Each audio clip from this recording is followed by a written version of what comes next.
We hired 37 for summer. Well, actually, 37. Yeah, it was 37. It was 37 total. I had 37. About 15, about half of that. You have 11 per pool.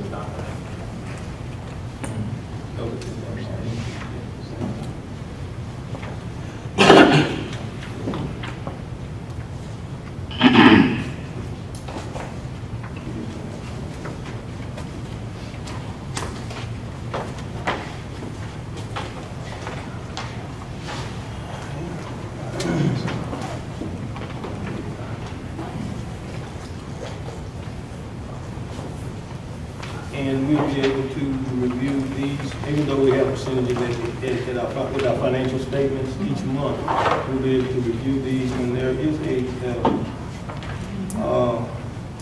situation where it looks like something that's going to cost us more than what is projected. We'll be notified ahead of time, so we'll know what to do here.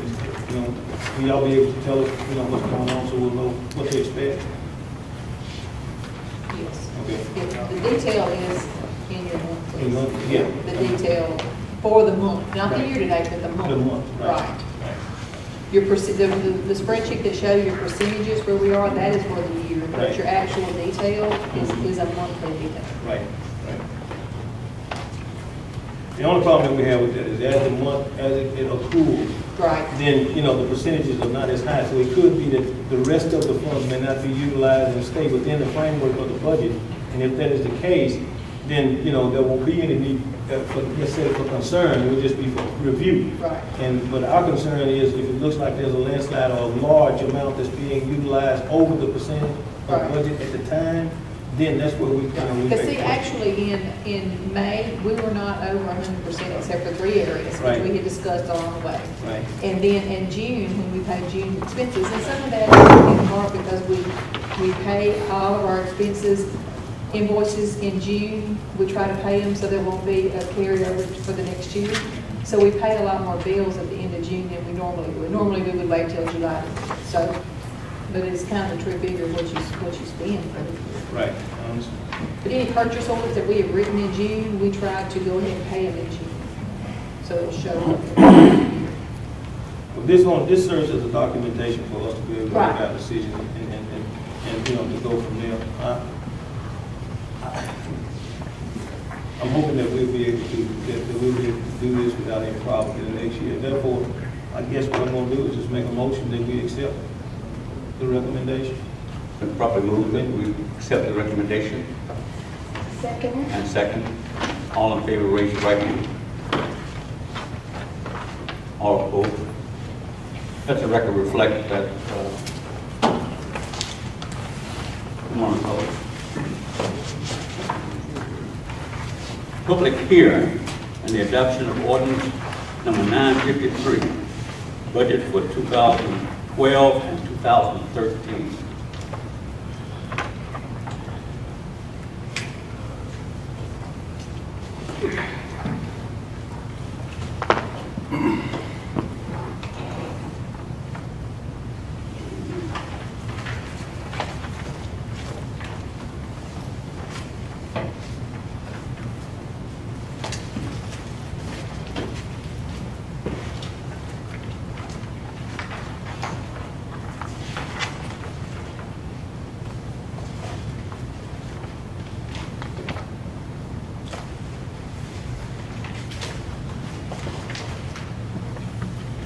Proxy for you and probably the finance committee.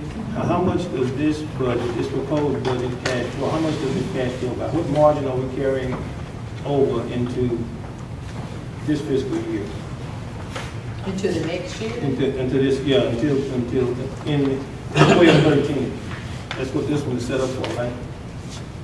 Right. This budget is set up for 12-13. What type of We margin? show about $18,000 in general fund.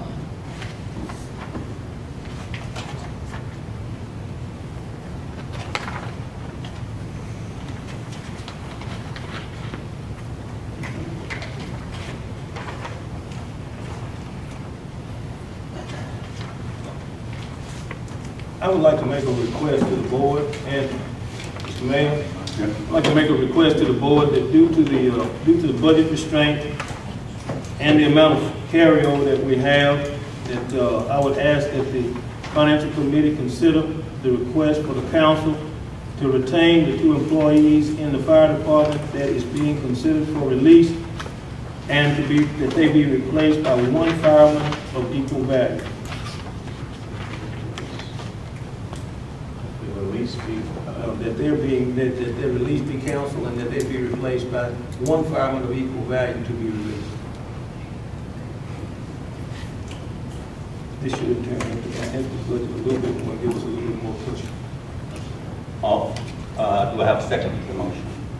This is a request for the committee, for the finance committee to consider this, and then if they want us to make a motion, then we will. Okay.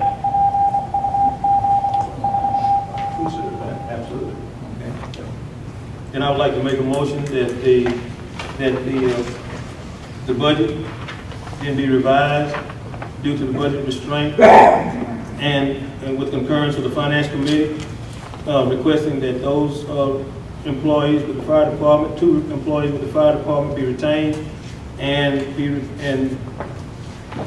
be replaced with 1 employee or fireman of that equal value. In other words, retain the 2, let go 1. Second. It's been properly moved in second. All in favor, raise your right hand. Let the record reflect that it's unanimously approved. Is that the budget or just that? Was that the budget or was just that? That was this for the budget. Now we're ready to do, I guess we need to do one to accept the budget. That was to accept that request, and then the motion. Now we're ready to do one to accept the budget. Okay. Mayor, one thing that I want us, the council, to take close consideration is with the police department operating funds at $75,000, we see the gas is at $355 right now. And I know that that's not going to suffice his budget, that he's probably going to go over that. We be in consideration now to make that amend, where he do not have to jump through what I would say any hoops to amend his budget when the time comes being necessary to do that. Because at this point right now, gas is steadily increasing, and if he needs that additional money, well, we keep that in consideration when we make that, to amend that budget, to do so, to help him operate on that, because of that. Look at a motion. No, I just saying, what else keeping this in Just have it consideration? available. We don't. My concern with that, if I may respond, Mayor, is that this budget doesn't lend itself to provide any additional funds to any departments at this time. We have a balanced budget. We're spending basically everything we're bringing in. So the money's not there to give to other departments. This is a tight budget. This is not, and it's not a pretty budget, but it's what we've got to work with right now. I mean, we've reduced revenue by a pretty large sum in a particular area, and that reduction made this thing come to almost a zero balance. So although there may possibly be a need there, there's nowhere to get the money from. So that's my concern. I mean, it's just not in the budget. Well, Mr. Gill, if later on in the year that he goes over the budget like they did last year, would we be able to amend that budget, his budget, and give him money to operate on? I feel legally, yes. I don't know all the rules of that, but as we did last year, I feel that could happen. But that, to me, that doesn't give anybody carte blanche to go out and just spend. But Mr. Gill, the problem about that spending, that is not happening. Understand this. The spending that's going on is basic needs for the police department, which is fuel. I don't have any control of what the gas price is. And you have a record from the last meeting when I amended the budget due to the price of gas. Also, you have a sheet showing every expenditure that's in the police department And you yourself said that you could not find any excess expenditure on that list. So the gas prices, I have no control of it. It's just part of it. I'm sorry that it is what it is. But if you go through that list and you can show me where there's an excess spending, I'll be glad to look at it again. Let me apologize, because when I said spend, I was not pointing at one particular department. I was pointing at the city as a whole when I made that comment. Yeah, it's going to be tough from the budget standpoint, but I think a lot of people are going to have to make some efforts and try. That's all we can do is try. You know, and if things can't work out, then we got to step back and punt.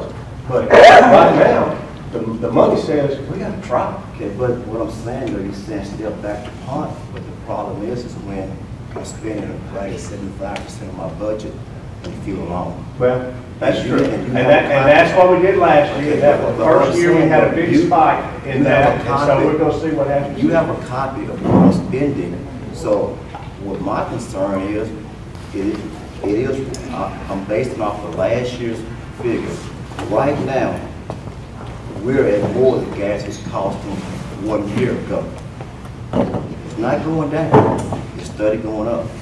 You know, you have seen these same figures that I'm looking at, my expenditures, and like I say, 85% of the budget is gasoline alone.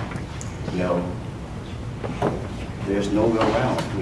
We have to purchase gas to control it. It has to happen. Let me, look, if you don't mind, Mr. Mayor, it's okay.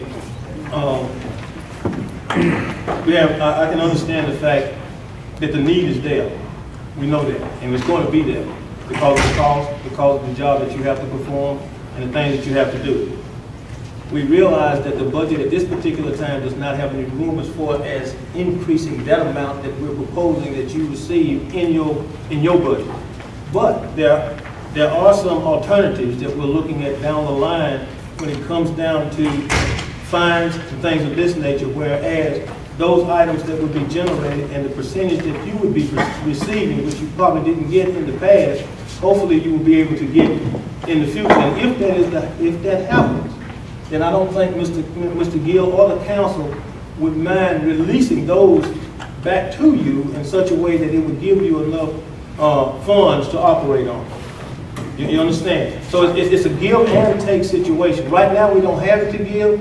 As it is generated and it appears that the need is there or is great, then we would consider that particular item at that time. But we got to let it get to that. And as of right now, you have enough to get started on. And we're hoping that, as things start to occur, happening on the budget, as it starts to unfold, those funds will become available by way of general funds, and from general funds, then we will release them if we have those funds available. Is that okay? Does that make sense? Now, I understand what you're saying, but it's just the point where I'm concerned is the fact that I'll be taking the budget knowing going into the fiscal year that I could not make it within that budget. And at the end of that, we're somewhere in between that year, I'm going to stand up and say that there was not enough money. And no one right now, from looking at what my operating budget is, knowing with the figures that gas is now, let aside, the emergencies that may come up, that I cannot make it this year. Well, I understand what you're saying, but this procedure is given to us in the Budget Act of Louisiana, and it provides for a way out for you to be able to do that without you making you look like you're less than a man. And that's pretty much what you're saying. That's what is happening. But let me no, that's not the case. That's what it looks like. I cannot match the amount of money that's being given to me, because each time I stand before the council and ask for an amendment, that's exactly what it looks like, that I cannot manage what I have, not knowing that what I have is not enough to make it through the year. Well, economic conditions like this will cause it to appear that way, but believe, we'll be there to help you. But we can only help with what we've got. At this particular time, we don't have We don't have that to give. So to get started and to get everything on track, to get us out of the hole that we're in, we'll start with a little bit. Hopefully we'll be able to generate, and things as time goes on, we'll be able to generate, you'll be able to generate, and we'll be able to generate funds in the general funds where we can, you know, assist you should the need arise. Believe that we will, because we have in the past, and we never failed you yet. So give us that opportunity to prove ourselves as well as we know that you will do your part. That's my concern. I understand. That's also the whole budget itself is a tight budget, and we're not sure that we're going to make this budget ourselves on the whole, because the projections of the income are extremely high, and we're hoping we can make that. We know going in ourselves we're running on a tight budget, just like you are for the whole city. It's going to be tight on all of them, every facet of it. I mean, I understand that. You're not being singled out. Every little department is going to be running on a tight budget, don't it? But every department did come before the council last year with the amendment like I did. But if they had fallen short, they would have, because that's procedure, that's what they'd have to do. And you did exactly right, and you did it right, and that was the thing that you were supposed to do. So there's no hard feeling for you doing your job. I mean, that's the way it's supposed to be done. Those are my concerns.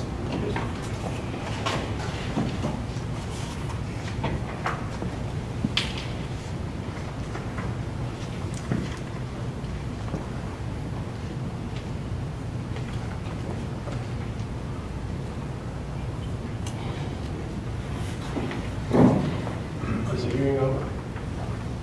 Other hearings over? Need a motion. I move that we close the hearing. I'll second it. All in favor, say aye. Aye. Now we need a motion. I'll now move to accept the budget through June 30, 2013. I second it. It's been properly moved and second. All in favor, raise your right hand. Let the record reflect that it's unanimously approved.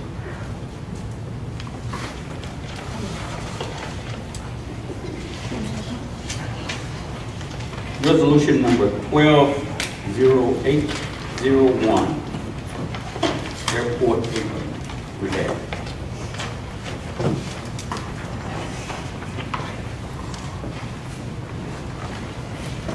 Good evening, Mayor Campbell. Yes. Can't see it. Might be a good thing. Again, I'm Bob Yoder with Volkert. We're helping you guys with the airport. I want to talk about three things actually today. Two of them are the resolutions on here, and one of them just to give you an update on the current project that we have going on at the airport. Real quick, just very briefly, as you know, we started a pavement maintenance project at the airport with the help of the FAA and the LADOTD. That project has been underway. The contractor was on site last week, taking some core samples and some initial testing he has to do. Should be about a week or so before that's back. Test results are back, and those are back. We'll be on there to get that thing freshened up for you guys and get that paperwork on.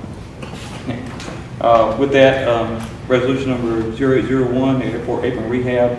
What you guys have in front of you is a resolution for a design project to be funded through the FAA and the LADOTD to reconstruct or rehabilitate the existing apron at the airport. I believe you guys have provided a sketch of that area, so you know what I'm familiar with. It's a concrete area out there. We refer to it as the ag apron. We've been working with Mr. Laney at the airport. That area, if you're familiar with it, is just deteriorated severely, causing a lot of safety concerns with the FAA and LADOTD. It's coming apart, and they're concerned about getting rocks and debris into the aircraft. That apron is a very vital part of the airport's business with the agricultural groups. The FAA and DOTD have agreed to fund that redesign, and we'll be looking to do a construction project, take that project out to bid next spring.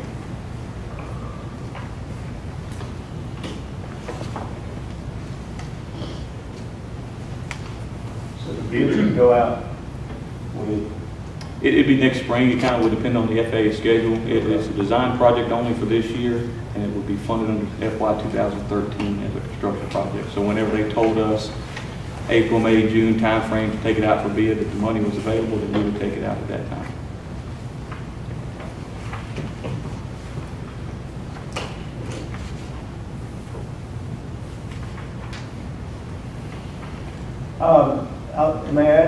skipper a question. Wasn't there some apron work done just recently somewhere at our airport? Was that some of the aprons that we had a delay because of drainage and that sort of thing?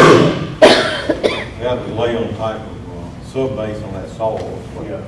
But that was in front of Lanny's, Right. part of the airport there, and then when you built the building, we built that, the house. And no work was done on the apron? No, Okay. no.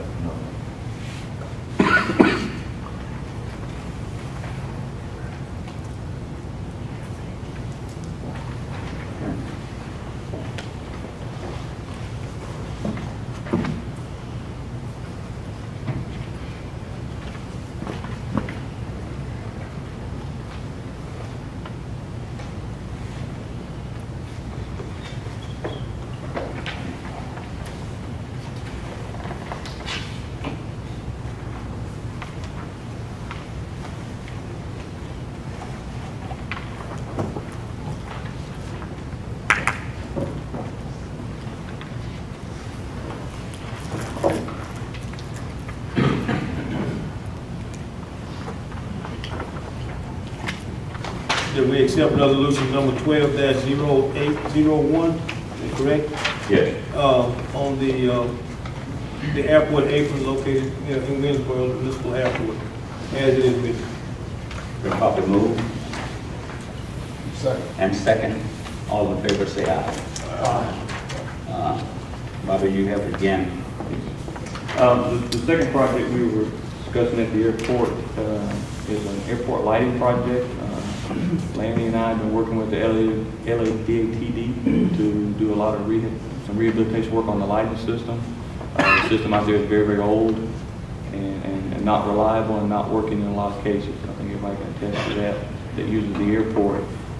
LADATD has agreed to fund this project at 100% LADATD funds. So it's nothing from you guys out of that. They'll take it to them. This will be a design and construction project. Schedule for this project would involve design project over the next couple of months and be taking this project to bid before the end of the year to meet their DOTD schedule.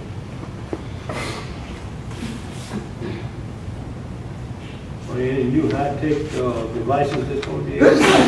The intention right now is to replace the beacon, which is unreliable, a new lighting vault, all new edge lights for the runway and taxiway circuits, and the package approach angles. The package approach. It's the little boxes that sit on the end that give you the red and white lights when you come around on those guys. And the wind Basically, stop. for basic lights. I'm sorry? Basic lights. Yeah, the VASI lights. The VASI are the old ones. Those lights going to be like the LEDs, like they just put in Delhi?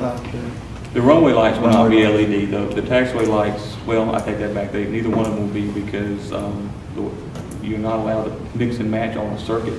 And with such a small taxiway circuit, it'll all be run off one regulator and all be on one circuit. So they don't allow us to mix and match technologies. And the question was, there are multiple types of lights. One is an LED light, which is much more energy efficient. The other is an incandescent light, which is your traditional runway lights.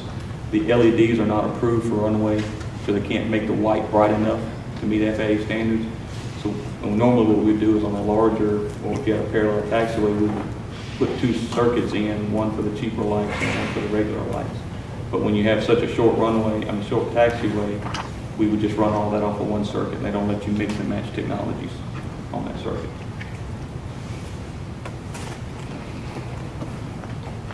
Who handles the service in these electrical items? Who handles the services and repair? Or not repair, but at least the service in case of bulbs or, something goes out, who handles this?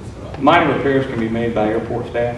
If it just involves, most of the time it's simply a light bulb or a frangible coupling on the lights that get broken. Those are replaced by anybody. Typically, any of your electrical contractors with just a little bit of experience can maintain those. You guys have some. I'm sure there's somebody out in the road that can come down very Does Danny do any of that? We've basically been doing all Y'all been that. doing it? Oh, okay.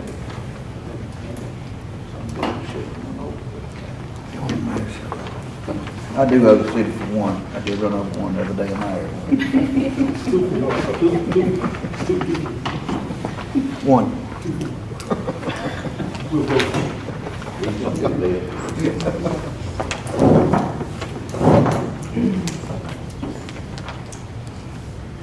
make a motion to adopt resolution 12-0802, airport lighting. Second. You probably move to adopt, second. And second, all in favor, say aye. Aye. Let the record reflect it was unanimously approved. Item number 6, telemark.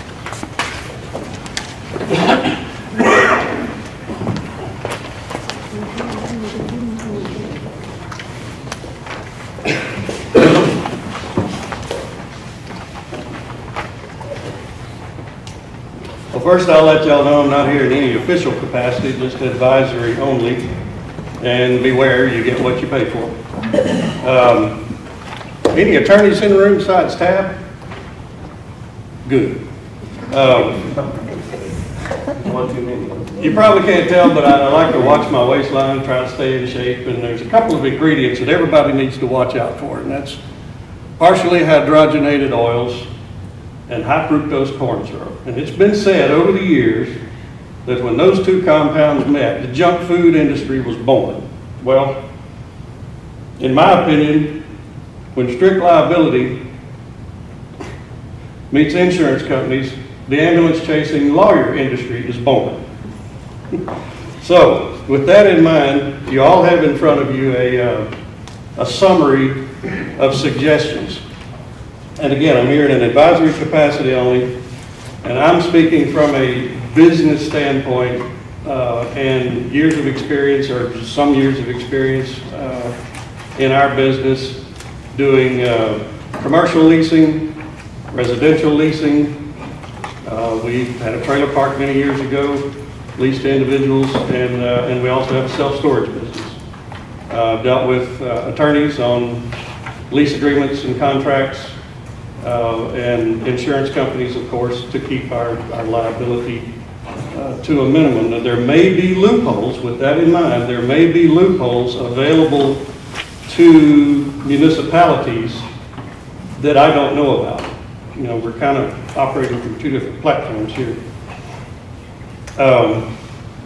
But the summary there that you have in front of you is what I, as a business person, would have to do. This is a wonderful facility. I've been to a couple of events here. It's very, very nice. There's not many towns of our size that have fielded something like this for the public to use, but that's a key word there, is the public. And to that end, I have contacted the Monroe Civic Center.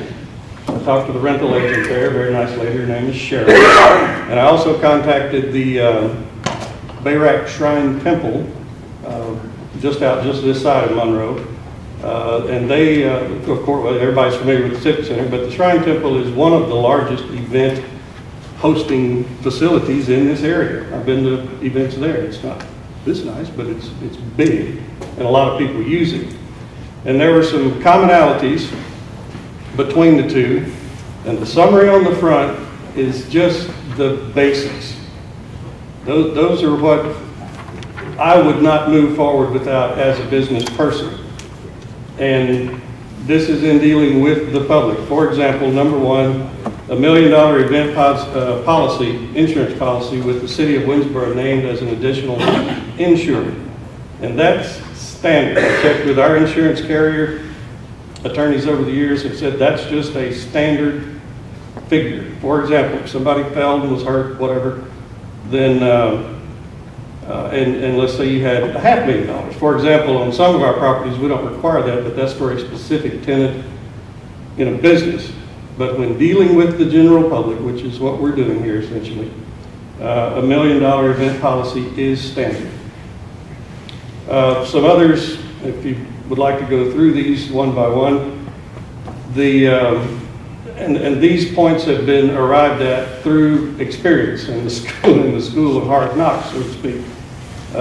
We've fortunately, over the years, we've, well, not fortunately, we've been sued, but fortunately, due to the cautions we've taken and the contracts that we had drawn and the forethought that we put into it, we've never lost one. So in that vein, number 2, a deposit and a signed contract required to hold an event date. They do that at the Bayrack Shrine Hall. And what that does is it helps you avoid somebody saying, well, I'm going to want it for this day, and then they change your mind. You've held it and passed up another opportunity, and then they change their mind. Well, if they've got a deposit and a signed contract, it's pretty much carved in stone. They're going to be there, or they forfeit their deposit. And the amounts on any of this is up to you guys. And some sample amounts, for example, the pricing on, you'll see on some of your Civic Center documentation there, Sharon circled one of their meeting halls that is about the same size as this one. Now, that's in Monroe, you know, which is a much larger municipality with a much more varied clientele than we would have here, but still that'll get you in the ballpark. And the Shrine Temple, the Shrine Hall prices are there as well. Mr. John Vines, by the way, was my contact at the Shrine Hall. And he said one thing that eliminated a lot of problems was number 3, get the renter's driver's license copied. Because they have indeed had people come in there and rent it and sign somebody else's name. So that's just one thing.